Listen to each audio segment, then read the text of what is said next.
Hello dear students, welcome to my YouTube channel physics only physics. आज हमारा unit and dimension का lecture number 2 है। Lecture number 2 में आज हम डिस्कस करेंगे ड्राइव्ड फिजिकल क्वांटिटीज पे। ड्राइव्ड फिजिकल क्वांटिटीज की जो यूनिट्स हैं, जो डायमेंशंस हैं, वो हम किस तरीके से कैलकुलेट करते हैं वो आज हम करना सीखेंगे। अप्रोक्स 11th और 12th मिला के हम 60 फिजिकल क्वांटिटीज होती हैं, ड्राइव्ड फिजिकल क्वांटिटीज होती हैं, जिनको हम क्या करते हैं, पढ़ते हैं। तो आज हमको वो 60, 65, 70 उन सबका यूनिट एंड डायमेंशन हमको बिल्कुल परफेक्टली निकालना सीखेंगे। लेकिन सबसे पहले हम लास्ट लेक्चर में हम लोगों ने जो डिस्कस करा था उसका एक बार क्विक रिवीजन करते हैं, क्योंकि काम आएगा हमारे ये। लास्ट लेक्चर में हम लोगों ने डिस्कस करा था physical quantities. What is physical quantities? तो हमने देखा था physical quantities are those quantities which can measure directly और इनडायरेक्टली, मतलब जिनको हम इंस्ट्रूमेंट से या with the help of theory हम क्या कर सकते हैं, कैलकुलेट कर सकते हैं। वो क्या है, हमारे पास फिजिकल क्वांटिटीज है। और इन्हीं फिजिकल क्वांटिटीज को हमने 3 पार्ट में क्या करा था, तोड़ा था, जिसमें से फर्स्ट पार्ट था हमारे पास फंडामेंटल फिजिकल क्वांटिटीज।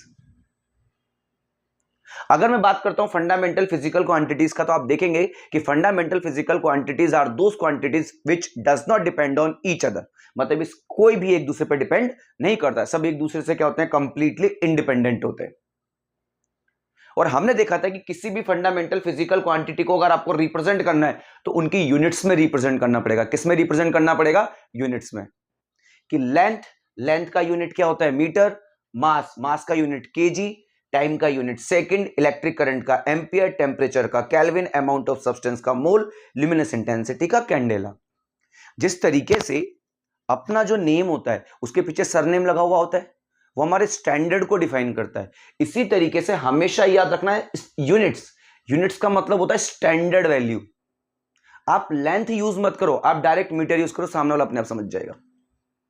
तो याद करिए, लास्ट टाइम पे मैंने आपको बताया था कि जो लेंथ होते हैं, लेंथ के भाई भी हैं, ठीक है। तो हम उन पे बात करेंगे कि कहीं पर भी वो दिख जाए हम मीटर लिखेंगे। जैसे लेंथ के बाद मैंने आपको क्या बताया था, हाइट के बाद मैंने आपको क्या बताया था, विड्थ के बाद मैंने आपको क्या बताया था, डिस्टेंस के बाद मैंने आपको क्या बताया था, डिस्प्लेसमेंट। ये सब है ना लेंथ के निकनेम है, और इन सब का यूनिट आप लोगों के पास क्या होता है, मीटर। तो अपन को ये याद रखने की टोटल अभी फंडामेंटल फिजिकल क्वांटिटी हमारे पास टोटल 7 है। आई बात समझ में? अब जो हम बात करेंगे, अब हम आज बात करेंगे किस पर, सेकंड नंबर पे। और सेकंड नंबर है हमारे पास ड्राइव्ड फिजिकल क्वांटिटीज। आज हम किस पर बात करेंगे, ड्राइव्ड फिजिकल क्वांटिटीज पर बात करेंगे। नाम से पता लग रहा है ड्राइव्ड, जिसको ड्राइव्ड करना पड़े। किससे ड्राइव्ड करेंगे? जो पहले से अवेलेबल है। पहले से अवेलेबल कौन है? फंडामेंटल। इसका मतलब अगर मेरे से कोई पूछे कि ड्राइव्ड फिजिकल क्वांटिटीज क्या होती हैं, तो मैं साफ बोलूंगा कि derived physical quantities are those quantities, derived physical quantities are those quantities which depends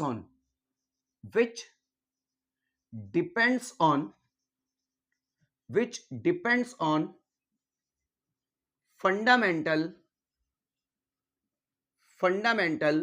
physical quantities, fundamental physical quantities. तो आज से हमें याद रखना है कि डायरेक्ट फिजिकल क्वांटिटीज क्या है। तो direct physical quantities are those quantities which depends on, किस पे डिपेंड करेंगी, फंडामेंटल फिजिकल क्वांटिटीज पे डिपेंड करेंगी। एग्जांपल लो सर, तो देखना अब बहुत आसान है, बस पूरा कंसंट्रेशन इधर रखना। अगर मैं यहां पर बात करता हूं जैसे फर्स्ट है ना, तो वो आपके पास है, जैसे सपोज एरिया। आपके पास क्या है, एरिया। अब आपका सबसे पहला टास्क क्या है, जब भी हम डायरेक्ट फिजिकल क्वांटिटीज को सॉल्व करें, पहले फंडामेंटल को साइड में लिख लो। फंडामेंटल क्या क्या है, length, mass, time, electric current, temperature, amount of substance, luminous intensity.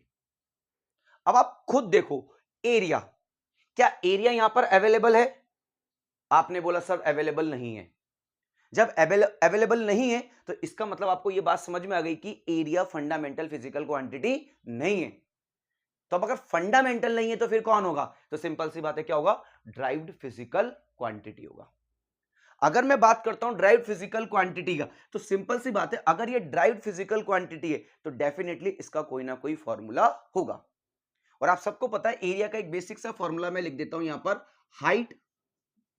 Height into width, height into width.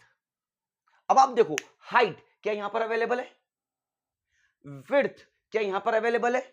इसका मतलब एक फंडामेंटल क्वांटिटी, केवल एक फंडामेंटल क्वांटिटी को दो बार आपस में मल्टीप्लाई कर दिया, एक फंडामेंटल क्वांटिटी को आपस में दो बार मल्टीप्लाई कर दिया तो एक नई फिजिकल क्वांटिटी बनी जिसको हमने क्या बोला? एरिया। इसका मतलब एरिया किससे मिलकर बना है? फंडामेंटल से। इस वजह से हम एरिया को क्या बोलते हैं? इस वजह से एरिया को हम बोलते हैं ड्राइव्ड फिजिकल क्वांटिटी बोलते हैं। क्या बोलते हैं? Derived physical quantity. लेकिन मैंने आपको क्या बोला, कभी भी ऐसे नहीं लिखना है, इनका स्टैंडर्ड वैल्यू में लिखना है। स्टैंडर्ड वैल्यू मतलब यूनिट। तो अब आप सबको पता होता है हाइट का यूनिट क्या होता है? मीटर। विड्थ का यूनिट क्या होता है? मीटर। मीटर मीटर मिलकर क्या बनेगा? Metre square. तो आपको छोटी क्लासेस से ही पता था कि एरिया का यूनिट क्या होता है? मीटर स्क्वायर होता है। क्या होता है? Metre square. तो अब आपको पता है कि आज से कहीं पर भी मीटर स्क्वायर दिखेगा तो हम समझ जाएंगे कि ये किसका यूनिट है? एरिया का यूनिट है। किसका यूनिट है? एरिया। अब आप देखना, फंडामेंटल फिजिकल क्वांटिटी के यूनिट को हमने क्या बोला? Fundamental unit. तो अब आप मुझे बताएंगे ड्राइव्ड फिजिकल क्वांटिटी के यूनिट को क्या बोलेंगे? तो सर सिंपल सी बात है, क्या बोलेंगे? ड्राइव्ड यूनिट बोलेंगे। क्या बोलेंगे? ड्राइव्ड यूनिट बोलेंगे। पहले बताओ ये बात समझ में आई कि नहीं आप सभी को? और देखें तो देखिए, अब आप भी करते हुए चलेंगे साथ में, ठीक है। Second, volume. सबसे पहला टास्क, वॉल्यूम क्या फंडामेंटल में अवेलेबल है? सर नहीं है। इसका मतलब वॉल्यूम फंडामेंटल नहीं है। फंडामेंटल नहीं है तो फिर कौन सा होगा? तो सर ये ड्राइव्ड फिजिकल क्वांटिटी है। और अगर ये ड्राइव्ड फिजिकल क्वांटिटी है तो डेफिनेटली इसका कोई ना कोई फॉर्मूला होगा। और आप सबको पता होता है कि इसका जो फॉर्मूला होता है, अब मैं डायरेक्ट लिख रहा हूं, length into height into width. होता है कि नहीं होता है? अब आप खुद देखो, लेंथ अवेलेबल है, हाइट अवेलेबल है, विड्थ अवेलेबल है। तो एक ही फिजिकल क्वांटिटी को अपन ने तीन बार मल्टीप्लाई कर दिया तो एक नई फिजिकल क्वांटिटी बन के आई जिसको हम क्या बोलते हैं? वॉल्यूम। क्या बोलते हैं हम? वॉल्यूम। लेकिन क्या मैं इसको यहीं पर ही छोड़ दूंगा क्या? नहीं। अब मैं क्या लिखूंगा इसकी वापस? Standard value. Standard value means unit. तो बताइए लेंथ का यूनिट क्या होता है? मीटर। हाइट का यूनिट मीटर। विड्थ का यूनिट मीटर। तो मीटर मीटर मिलकर कितना हो जाएगा? Metre cube. तो आज से आपको कहीं पर भी मीटर क्यूब दिखे तो आप समझ जाना कि ये किसका यूनिट है? वॉल्यूम का। इसी में अगर अपन थोड़ा सा और आगे बढ़ते हैं, थर्ड है आप लोगों के पास डेंसिटी। डेंसिटी अब आप सबको पता होना चाहिए। अब फॉर्मूले में बताऊंगा, ठीक है ना। अभी अपना फर्स्ट क्लास है ना, 11th में अपन पढ़ रहे हैं। तो हमको ये लगता है कि जो फॉर्मूला है, सर हमको फॉर्मूला कैसे याद होगा? तो हम याद करेंगे ना, टेंशन लेने की कहां जरूरत आ रही है। अभी एक बार फॉर्मूला हम एक बार बताएंगे, उसके बाद एक बार जो याद हो गया फिर हमेशा के लिए याद रखेंगे। तो डेंसिटी का फॉर्मूला क्या होता है? डेंसिटी का फॉर्मूला होता है मास अपॉन में वॉल्यूम। अब देखिए मास, क्या मास यहां पर अवेलेबल है? हां सर। तो मास का यूनिट क्या हो जाएगा? Direct KG. तो ये हो गया KG upon volume. Sir volume अभी सॉल्व करके आए और वॉल्यूम का यूनिट क्या होता है? Metre cube. तो ये हो जाएगा केजी पर मीटर क्यूब। तो आज से आपको याद रखना है कि डेंसिटी का यूनिट क्या होता है? तो डेंसिटी का यूनिट होता है केजी पर मीटर क्यूब। तो हमने देखा एरिया का मीटर स्क्वायर, वॉल्यूम का मीटर क्यूब, डेंसिटी का केजी पर मीटर क्यूब। कोई डाउट यहां तक? और आगे बढ़े? ठीक, पहले इसको नोट कीजिए फटाफट से, एक बार फटाफट से, फिर अपन आगे बढ़ते हैं। हमेशा याद रखना, जब भी ड्राइव्ड सॉल्व करेंगे फंडामेंटल को साइड में लिख लेंगे तो अपन टेंशन फ्री हो जाएंगे, है ना। अपन को इतना एकदम से तेज नहीं भागना है, धीरे धीरे अपने आप को क्या करना है? परफेक्ट करना है। जब हम परफेक्ट हो जाएंगे फिर डायरेक्ट भी करने लग जाएंगे, काय का लोड लेना अपन को, ठीक है। ये तीन समझ में आया ना। अब अपन धीरे धीरे आगे बढ़ते हैं, ठीक। नेक्स्ट देखते हैं अपन सभी। नेक्स्ट देखना अब आप सभी,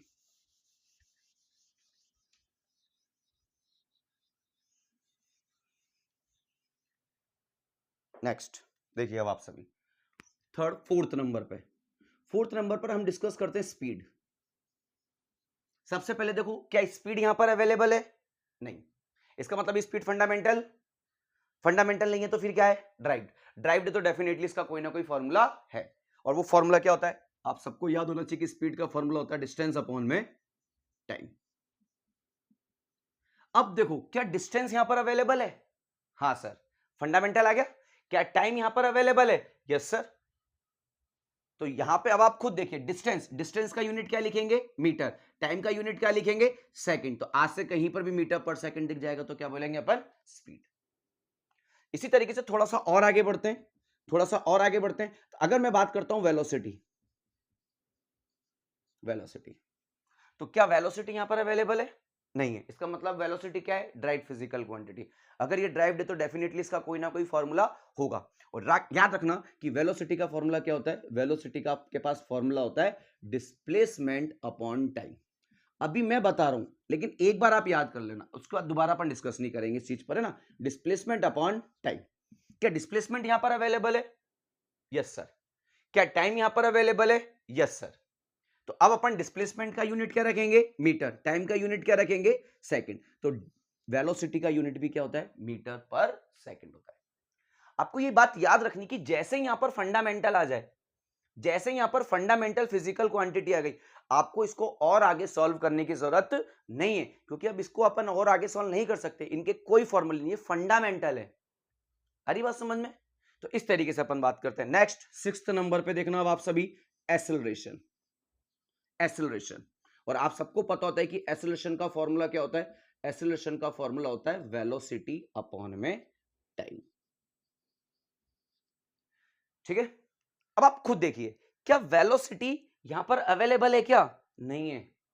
क्या टाइम अवेलेबल है? यस सर, टाइम अवेलेबल है। इसका मतलब इसमें एक तो फंडामेंटल आ गया और एक कौन आ गया? वेलोसिटी आ गया। तो हम इसको कैसे सॉल्व करेंगे देखना अब आप सभी। जो फंडामेंटल फिजिकल क्वांटिटी आएगी इसको टच करने की जरूरत नहीं है, तो मैं इसको धक्का मार के आगे खिसका दूं। जब मैं इसको धक्का मार के आगे खिसकाऊंगा तो मैं इसको ऐसे लिख सकता हूं, वेलोसिटी इंटू 1 अपॉन टाइम। वैसे अब आप चाहे ना तो वेलोसिटी का मैंने कहा देखो मीटर पर सेकंड पहले से ही सॉल्व करवा रखा है, लेकिन फिर भी एक बार देखते हैं अपन, अपना फंडामेंटल है ना परफेक्ट होना चाहिए। तो मैं वेलोसिटी का फॉर्मूला क्या लिखूंगा? तो सर वेलोसिटी का फॉर्मूला आपने बताया डिस्प्लेसमेंट अपॉन टाइम, तो रखो यहां पे displacement upon time into 1 upon time. अब आप देखो, क्या डिस्प्लेसमेंट फंडामेंटल है? Yes sir. क्या टाइम फंडामेंटल है? Yes sir. क्या टाइम फंडामेंटल है? Yes sir. सारी फंडामेंटल आ गई। अब इनको और आगे सॉल्व नहीं करना है। अब नहीं करना है तो इनके यूनिट रख दो। तो डिस्प्लेसमेंट का यूनिट क्या होता है? तो डिस्प्लेसमेंट का यूनिट होता है मीटर। टाइम का यूनिट क्या होगा? सेकंड इंटू 1 अपॉन में टाइम की जगह सेकंड मिलकर क्या हो जाएगा? सेकंड का स्क्वायर। तो आज से याद रखना, एक्सेलरेशन का यूनिट क्या होता है? मीटर पर सेकंड स्क्वायर होता है। एक्सेलरेशन का यूनिट क्या होता है? मीटर पर सेकंड स्क्वायर होता है। पहले तो यहां तक बात समझ में आएगी नहीं आप सभी को? तो स्पीड हो गया, वेलोसिटी हो गया, एक्सेलरेशन हो गया। अब हम जो बात करना चाहते हैं ना, हम बात करेंगे किस पर, इसलिए मैं इसको अलग तरीके से हाईलाइट करके लिख रहा हूं, और वो फिजिकल क्वांटिटी आपके पास फोर्स। आप ये मान के चलो कि इसको अपन फिजिक्स का भगवान बोलते हैं, हर जगह आएगा फोर्स। तो जब जो चीज बार बार में रिपीट होती है ना, तो हम उसको डायरेक्ट याद रखने की कोशिश करेंगे। पहले देखते हैं अपन कैलकुलेट करना है, ऐसे नहीं कि अभी से डायरेक्ट बता दूंगा, पहले अपन कैलकुलेट करते हैं इसको। फोर्स बताइए, फोर्स का फॉर्मूला क्या होता है? तो फोर्स का फॉर्मूला आप सबको पता होना चाहिए कि फोर्स का फॉर्मूला होता है मास इनटू एक्सेलरेशन। क्या होता है? Mass into acceleration. क्या मास यहां पर अवेलेबल है? Yes sir.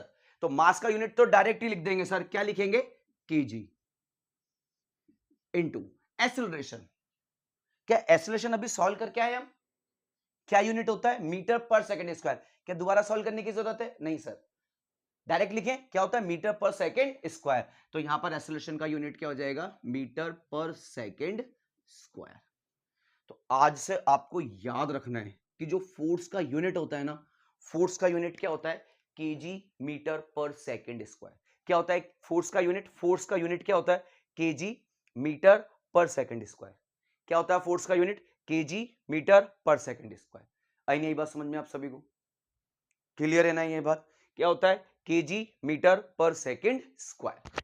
अब अपन को ये चीजें याद रखो, जैसे फोर्स केजी मीटर पर सेकंड स्क्वायर, एक्सेलरेशन मीटर पर सेकंड स्क्वायर, वेलोसिटी मीटर पर सेकंड, स्पीड मीटर पर सेकंड। इससे पहले क्या पढ़ा था? डेंसिटी केजी पर मीटर क्यूब। उससे पहले क्या पढ़ा था? Volume metre cube. उससे पहले क्या पढ़ा था? Area metre square. अब जो अपन फिजिकल क्वांटिटी पढ़ते जा रहे ना, उसकी यूनिट को दिमाग में बैठाते जाओ। आई बात समझे? आगे बढ़े थोड़ा सा तो देखना। नेक्स्ट है आप लोगों के पास वर्क। अभी देखो मैंने आपको बोला ना फोर्स हर जगह आएगा, देखना अब आपको खुद फील करोगे कि फोर्स हर जगह आ रहा है। और जब फोर्स हर जगह आ रहा है तो यूनिट डायरेक्ट याद रखेंगे, केजी मीटर पर सेकंड स्क्वायर। अब जैसे अपन को यूनिट निकालनी है किसकी? वर्क की। ये सब क्या है? ये ड्राइव्ड फिजिकल क्वांटिटीज हैं और इसकी यूनिट को क्या बोलेंगे? ड्राइव्ड यूनिट बोलेंगे। क्या बोलेंगे? Derived unit. क्या होता है derived physical quantities? Derived physical quantities are those quantities which depends on fundamental physical quantities. तो सब किससे मिलकर बनी है? फंडामेंटल से। ये देखो ना, केजी मतलब मास। उसके बाद कौन है? मीटर मतलब length, height, width, distance, displacement, कुछ भी बोल सकते हैं हम। और सेकंड मतलब क्या आपके पास? टाइम। तो सब फंडामेंटली आना है। इसी में अगर अपन आगे बढ़ते हैं वर्क, अगर मैं आपको बोलूं वर्क सॉल्व करो तो आपका एक ही क्वेश्चन होगा, सर इसका फॉर्मूला बता दीजिए, फिर सॉल्व कर देंगे। तो लिखो वर्क का फॉर्मूला। तो वर्क का फॉर्मूला होता है force into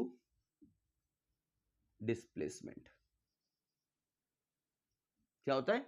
force into displacement. आ गया ना फोर्स? क्या इसको सॉल्व करने की जरूरत है? नहीं।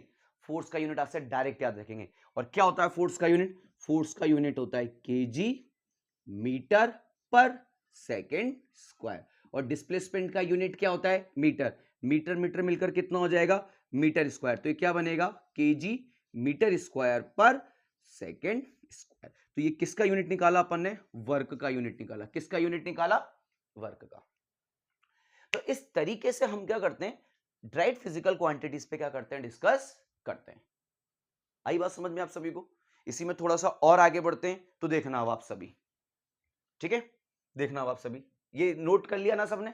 इसको नोट करना अच्छे से। इनको एक बार फिजिकल क्वांटिटी अपन ने सॉल्व कर ली ना, उसको फिर दिमाग में बैठा के रखो। उसको बार बार में सॉल्व नहीं करेंगे। फोर्स केजी मीटर पर second square, work KG metre square पर सेकंड स्क्वायर, एक्सेलरेशन मीटर पर second square, volume metre cube, area metre square, velocity metre पर सेकंड, स्पीड मीटर पर सेकंड। आई बात समझ में आप सभी को? अब अगली आप सॉल्व करेंगे, ठीक है? चलिए, ये हो गया 6, ये 7, ये 8, ठीक है? चलो अपन आगे बढ़ते हैं थोड़ा सा।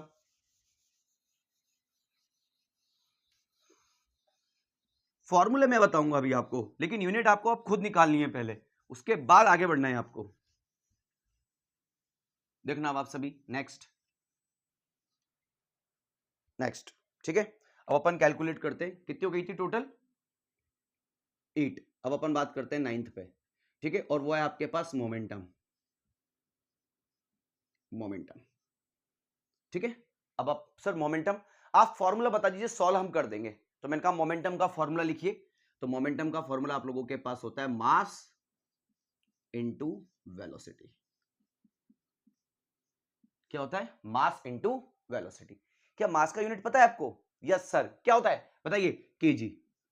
वेलोसिटी का यूनिट पता है? Yes sir. क्या लिखेंगे? मीटर पर सेकंड। तो आज से याद रखेंगे कि मोमेंटम का यूनिट क्या होता है? केजी मीटर पर सेकंड। क्या होता है? केजी मीटर पर सेकंड।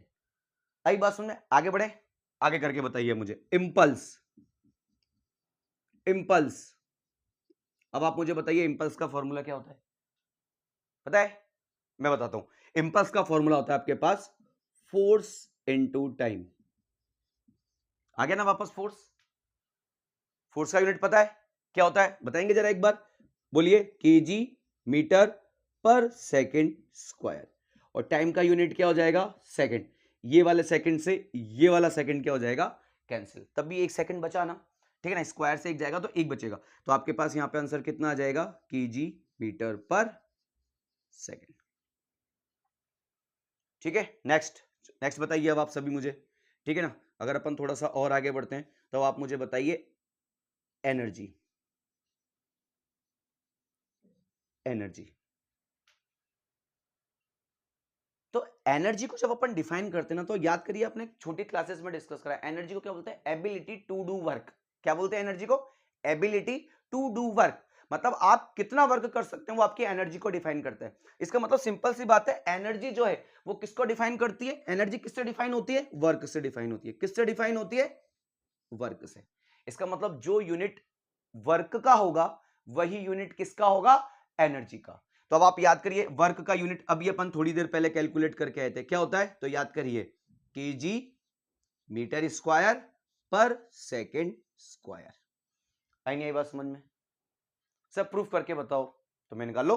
तो अब आप देखिए वर्क का फॉर्मूला क्या होता है? तो आपने बोला सर वर्क का फॉर्मूला होता है फोर्स इंटू डिस्प्लेसमेंट, यही होता है। अब बताइए फोर्स का यूनिट, तो फोर्स का यूनिट क्या होता है? तो आप सबको पता है कि फोर्स का यूनिट होता है केजी मीटर पर सेकेंड स्क्वायर, और डिस्प्लेसमेंट का यूनिट क्या हो जाएगा? मीटर। मीटर मीटर मिलकर कितना हो गया? Metre square. तो ये क्या हो जाएगा? केजी मीटर स्क्वायर पर सेकेंड स्क्वायर। आई नहीं बात समझ में आप सभी को? तो इस तरीके से अपन एनर्जी का कैलकुलेट करते हैं। नेक्स्ट अब आप मुझे बताएंगे, ठीक है, प्रेशर। प्रेशर फॉर्मूला बताऊं तो प्रेशर का फॉर्मूला आप लोगों के पास होता है फोर्स अपॉन में एरिया। अब देखो फोर्स भी आप सॉल्व करके आ चुके हो, एरिया भी आप सॉल्व करके आ चुके हो। तो मैं इसको ऐसे, अब देखो जब भी ये रेशो में आ जाए ना तो बच्चा गलती कर जाता है। तो हम क्या करते हैं, नीचे वाली क्वांटिटी को आगे धक्का मार दो। किधर धक्का मार दो? आगे। और इसको ऐसे लिखना, देखो ऐसे लिखो, फोर्स इंटू 1 अपॉन में एरिया, इस फॉर्म में लिखेंगे हम। अब बताओ फोर्स का यूनिट आता है आपको? Yes sir. क्या होता है फोर्स का यूनिट? केजी मीटर पर सेकेंड स्क्वायर। और एरिया का यूनिट क्या होता है? 1 अपॉन में मीटर स्क्वायर। तो देखो 1 मीटर से 1 मीटर क्या हो जाएगा? कैंसिल, तो 1 बचेगा। तो अब आप बताइए ऊपर क्या बचा? ऊपर बचा केजी, नीचे क्या बचा? नीचे बचा सेकेंड स्क्वायर इंटू मीटर। तो ये किसका यूनिट हो गया आपके पास? प्रेशर का। किसका यूनिट हो गया ये? प्रेशर। तो आपको ज्यादा लोड नहीं लेना है, आपको फोकस करना है किस किस पर? आगे की जो 8 फिजिकल क्वांटिटीज अपन ने सॉल्व करी ना ड्राइव्ड, उसके बारे में। Area metre square, volume metre cube, density density KG पर मीटर क्यूब, स्पीड मीटर पर सेकेंड, वेलोसिटी मीटर पर सेकेंड, एक्सेलरेशन मीटर पर second square, force KG metre पर second square, and work KG metre square पर second square. और अगर आपको ये टोटल 8 फिजिकल क्वांटिटीज अच्छे से दिमाग में बैठ गई ना, ड्राइव्ड फिजिकल क्वांटिटीज, कि इनका यूनिट ये होता है, आप किसी भी फिजिकल क्वांटिटी में कहीं पर भी नहीं अटक रहे हो। चाहे अपन 60 physical derived physical quantity solve करें या 70 ड्राइव्ड फिजिकल क्वांटिटी सॉल्व करें, अपन कहीं पर भी नहीं अटकेंगे। तो देखना अब एक मुझे आप करके बताएंगे सभी, ठीक है? ये नोट करना सब, है ना, स्टेप बाय स्टेप आगे बढ़ते हैं। देखना अब आप सभी,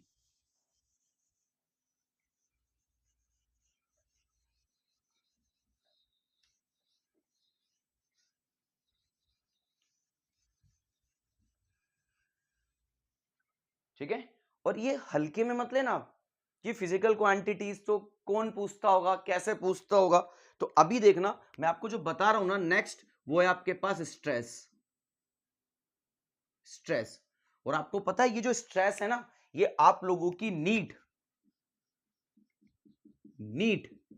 2020 में पूछी गई है कि यूनिट एंड डायमेंशन हो। तो यूनिट पूछता है, उसका डायमेंशन पूछता है। अभी अपन यूनिट निकालना सीख रहे हैं, फिर अपन डायमेंशन निकालना भी सीखेंगे। आई बात समझ में आप सभी को? तो देखना अब बात करते हैं स्ट्रेस। सर स्ट्रेस का फॉर्मूला बता दो, सॉल्व हम कर देंगे।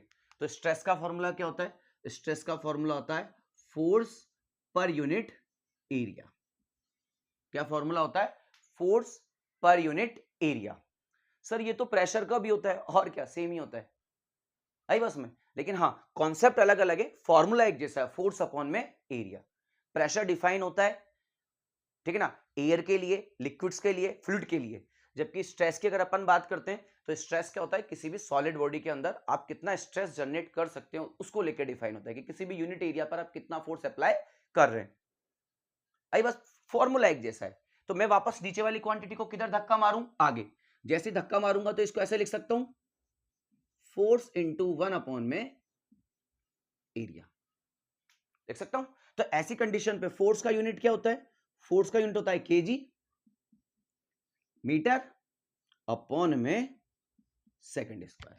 तो एरिया का यूनिट कितना हो जाएगा? 1 अपॉन में मीटर स्क्वायर। और 1 मीटर से 1 मीटर कैंसिल होकर कितना बचेगा यहां पर? 1। तो आपके पास क्या यूनिट बना इसका? तो इसका यूनिट बना केजी अपॉन में, नीचे कितना आ जाएगा? Second square into metre. अब आप देखो कितना आसान है। तो इस तरीके से अपन किसी भी फिजिकल क्वांटिटी की क्या कर सकते हैं? यूनिट एंड डायमेंशंस को क्या कर सकते हैं? कैलकुलेट कर सकते हैं विदाउट एनी टेंशन। कल हम यहीं से आगे कंटिन्यू करेंगे और कल हम डायमेंशन निकालना सीखेंगे। कल हम डायमेंशन निकालना सीखेंगे और साथ ही साथ हम देखेंगे कि नीट और जेईई मेंस में किस तरीके से इन फिजिकल क्वांटिटी की यूनिट एंड डायमेंशन को पूछा जाता है। और अगर आप बिल्कुल ध्यान से इन क्वांटिटीज को सीखेंगे ना, इनके फॉर्मूला सीखेंगे, तो मैं गारंटी लेता हूं कि आप लोग का जेईई मेंस और नीट का एक भी क्वेश्चन यूनिट एंड डायमेंशन से रिलेटेड आप नहीं छोड़ के आओगे, ये फिक्स है। आई नहीं आई बात समझ में? ठीक, तो मैं आशा करता हूं आपको ये लेक्चर समझ में आया होगा। थैंक यू, धन्यवाद।